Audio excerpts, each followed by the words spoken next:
In de vorige video begonnen we aan de 2200 kilometer lange Alaska Highway.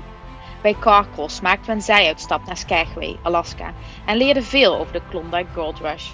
We namen de ferry naar Haines en reden zo weer noordelijk naar Canada en daarmee ook de Alaska Highway.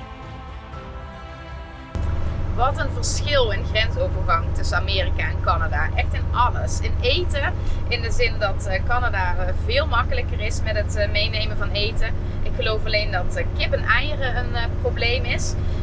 Ze vroegen ook naar marihuana en wapens. Maar goed, dat zal vast ook wel een probleem zijn in Amerika.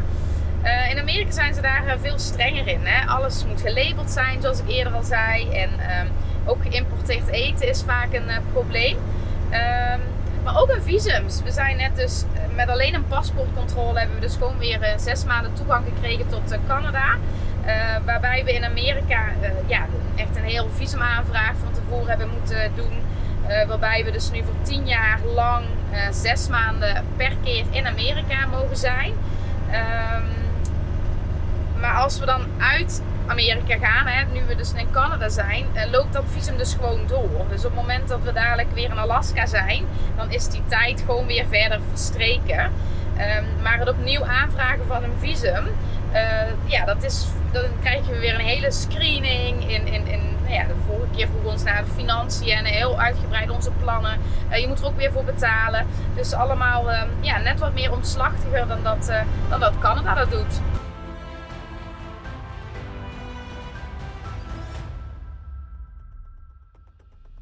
Mooi hè? Is het niet? Ja, heel mooi. Oh, de weg is hier echt zo ontzettend mooi. Ik vind hem zelfs nog wel een tikkie spectaculairder dan de weg naar Skagway. Jij? Zeker schitterend. Jij niet weet? Ja, het betere uitzicht.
Oh, wat een geluk hebben we gewoon. We komen net aan bij het Kluane National Park Visitor Center. En toen we daar langs reden zagen we dus al een grote tent en allemaal stoelen en een podium. En in het Visitor Center zagen we dus een flyer hangen van een dancefestival. Een 3-daags dancefestival van de First Nations hier in de regio. En hun cultureel centrum is dus hier naast het Visitor Center. En dat is natuurlijk gewoon een te mooie gelegenheid om daar gewoon aan voorbij te gaan. Dus hebben we onze plannen maar weer omgegooid. En gaan we in ieder geval voor morgen blijven. En daarna zien we nog wel. En we werden ook meteen uitgenodigd voor de avond al. Want nu vanavond is er eerst is er eten. En daarna is er een ceremoniële bijeenkomst aan het kampvuur. Ik moet zeggen dat ik eigenlijk niet precies weet wat dat gaat inhouden. Maar dat gaan we dadelijk zien. In ieder geval ontzettend veel zin in. Echt super gaaf dit. Heel erg benieuwd.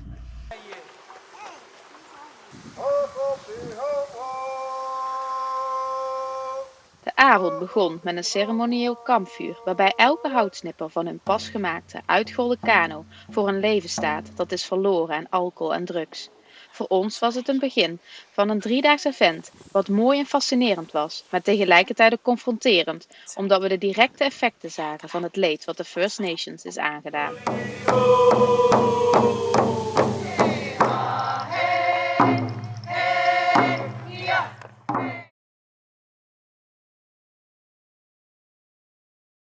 What are you making? De dagen erna begonnen in de ochtend verschillende workshops. Ik maakte bijvoorbeeld een medicine bag, een klein tasje gemaakt van kariboe en moeshuid met een prachtige betekenis.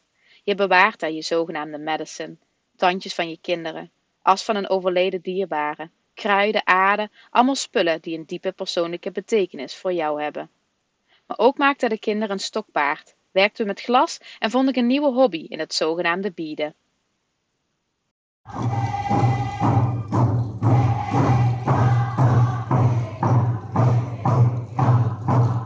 In de middag begon de dans. Naast de lokale dansgroepen traden er ook groepen uit andere delen van het land op. De kleding, de zogenaamde regalia, de maskers en dans waren indrukwekkend. Iedere dans heeft zijn eigen betekenis en is vaak een eerbetoon aan een dier, persoon of gebeurtenis.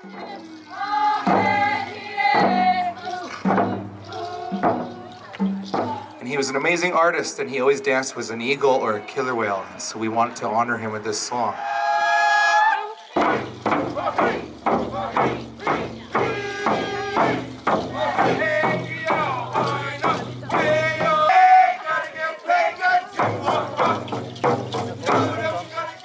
Maar zoals ik eerder vertelde waren ook confronterende momenten. De taal, Southern Tushone, wordt nog maar door enkele vloeiend gesproken. En veel kennis en tradities zijn verloren gegaan. We hadden hier verschillende gesprekken over, die ons diep raakten. De laatste jaren is er veel veranderd. Mensen voelen zich betrokken en krijgen interesse in hun oude cultuur. Het cultureel centrum en evenementen als deze leveren hier een positieve bijdrage aan.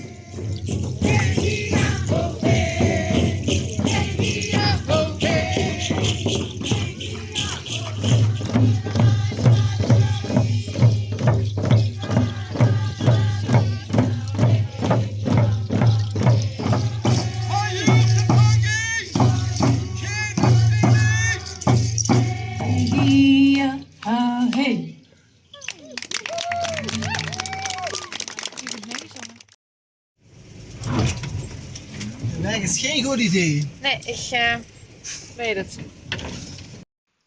Bij de bouw van de Alaska Highway speelde de inheemse bevolking een cruciale rol.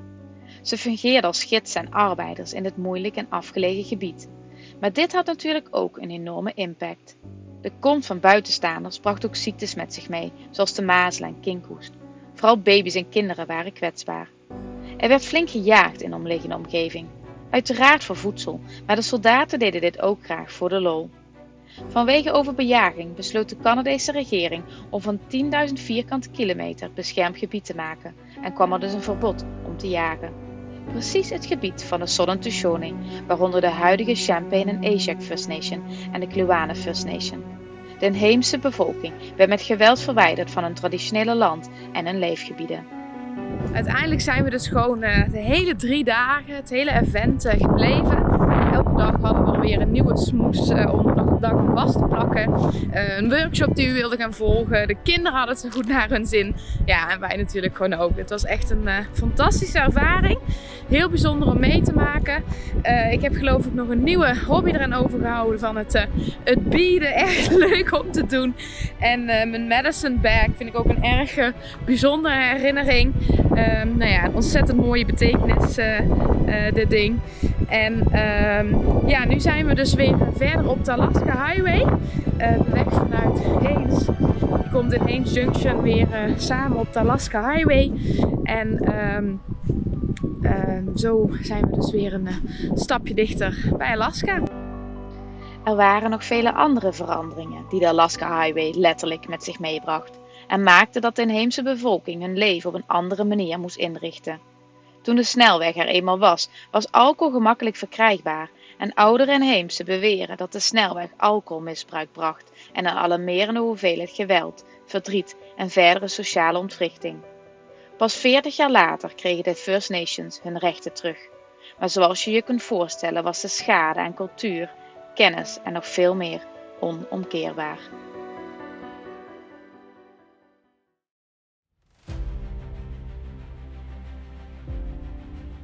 De laatste kilometers en dan zijn we in Alaska. We waren er natuurlijk al wel een paar dagen, maar nu is het wel voor het echt, zeg maar.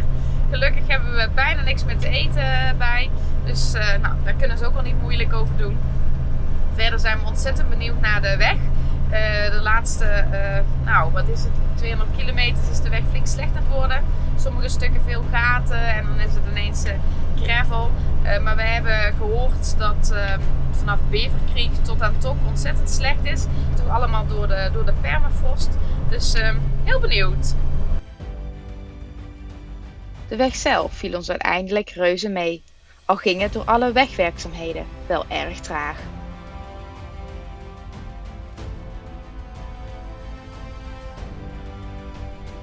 Nou, of we nou zo'n pech hebben gehad met de eerste keren de grens overgaan, ik weet het niet. Maar het wordt er in ieder geval een stuk makkelijker op. Onverwacht kregen we zelfs 180 dagen weer, zonder dat we daar iets voor hoeven te doen, te laten zien, naar te vragen. En zelfs daar hoefden we zelfs niet voor te betalen. En dat moesten we de andere keren echt wel hoor. Dan vroegen ze om onze financiën en uitgebreid hoe ons plan eruit zag. Maar nu echt helemaal niet. Ze vroegen ook niks naar eten. Ja, helemaal niks eigenlijk. Ik denk dat ze gewoon wel er zeker van zijn dat we toch wel Alaska zullen verlaten in ieder geval. Maar we zijn nu in ieder geval weer goed tot eind december, 28 december om precies te zijn. Dus dat zou in theorie betekenen dat we dit hele gedoe wat we de andere keren hebben gedaan ook niet meer hebben straks van Canada naar Amerika. En dat we dus gewoon rechtstreeks door kunnen naar Mexico. Dus dat is echt top!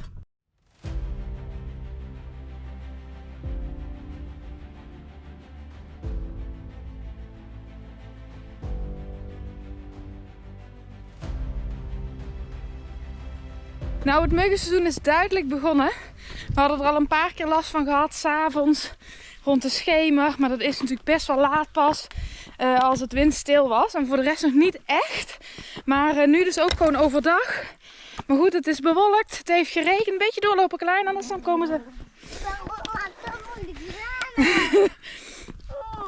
Maar overdag is het eigenlijk nog niet zo. Maar goed, het is bewolkt, het heeft geregend. En we lopen hier best een sompig gebied. Dus Pascal is heel bedreven om deze wandeling te maken. Ik hoop maar dat het het waard is. Want ik vind het niet zo tof.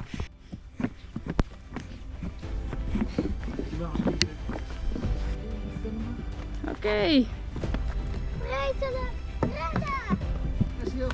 Oké, en weer door. Hop, hop. En terug. Oh, jongens.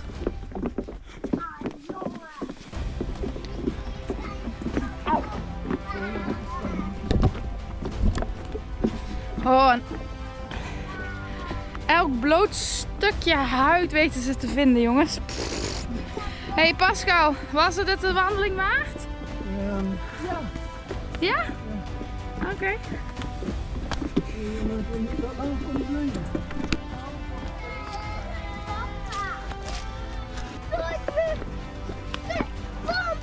Nee, zo wil ik ook niet wandelen.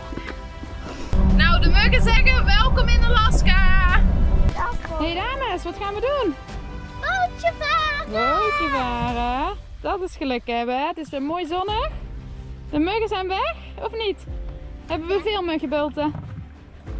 Wel een paar, hè? Papa heeft al een mug doodgeslagen. Ja, heel veel, hè? Wij zijn de beste team. Wij zijn het beste team, hè? Die papa's die kunnen er helemaal niks van. Ik doe het ook, jongens, want ik ben ook een vrouw. Daar! We zijn in Alaska. Nou, wat een welkom van regen en heel veel muggen tijdens die wandeling straks. Maar inmiddels hebben we een stralend blauwe lucht en zijn we neergestreken op de Dead Man Lake Campground. Waar je hout kunt pakken, waar we net de bootjes konden pakken om het meer op te gaan. En het bijzondere ook nog dat dit op basis van donatie is. Echt super tof. En we zijn inmiddels ook wel aardig door onze boodschappen heen. We hebben nog voor een paar dagen. Maar dan wordt het wel allemaal wat minder met verse groenten. En ik heb wel een heel erg lekker recept wat daar perfect bij past. En we gaan het ook nog in de Dutch oven maken. Het is een ontzettend lekkere kikkererwten curry. En ik dacht dat is misschien wel leuk om daar hier even wat over te vertellen. Want het is echt een super lekker recept. Nou, daar gaat dus in uien en knoflook, vervolgens tomatensaus 400 gram, kokosmelk 400 gram en kikkererwten 400 gram. Een eetlepel currypoeder, peper, zout en een zoete aardappel. En de vorige keer dat we hadden we wat veel en hebben we dus de helft ingevroren. En vervolgens eten we dat met lekker naanbrood. En dit is echt een favoriet hier in ons gezin. Zeker op het moment dat we eigenlijk uit onze verse eten zijn. En is dit gewoon een hele mooie backup voor een extra dag. Supermarkten zijn niet vanzelfsprekend aan de Alaska Highway. Na Fort St. John, vlakbij Dawson Creek, is de volgende grote supermarkt pas in Whitehorse, 1400 kilometer verder. Daar kwamen wij niet door onze uitstap naar Skagway. Onze volgende grote supermarkt zal dus pas zijn in Palmer, vlakbij Anchorage. Kleine supermarkten zijn er wel een paar, maar daar betaal je vaak meer dan het dubbele. Smakelijk eten! Iets dat wij gelukkig veel kunnen mijden door onze grote koelkast en diepvries. We reden 3 weken over de Alaska Highway met dus een totale lengte van 2196 kilometer, oftewel 1365 mijl. Dat is te vergelijken met de afstand van Utrecht tot Lissabon. Na de bouw had de weg een lengte van 2700 kilometer, maar die is dus inmiddels flink ingekort. Voor velen is de Alaska Highway een manier om van A naar B, oftewel Alaska, te komen. Voor ons, door alle ervaringen, gesprekken en dingen die we leerden, een weg om nooit te vergeten. Vond je deze video leuk en misschien zelfs leerzaam om naar te kijken? Geef ons dan een duimpje. En nog leuker, geef een reactie wat je ervan vond. 3 weken geleden begonnen we aan de Alaska Highway vanuit Dawson Creek. En we waren inderdaad tamelijk traag, want we zijn verschillende mensen tegengekomen die er een heel stuk korter over deden, een dag of 4, 5. Maar we namen de tijd om en hebben daardoor ook nog wat leuke zijuitstapjes gemaakt. Maar nu gaan we een andere kant op. Officieel loopt de weg nog door tot Delta Junction, zo'n 180 kilometer geloof ik verderop. Maar wij gaan nu zuidelijk, want we gaan namelijk op zoek naar...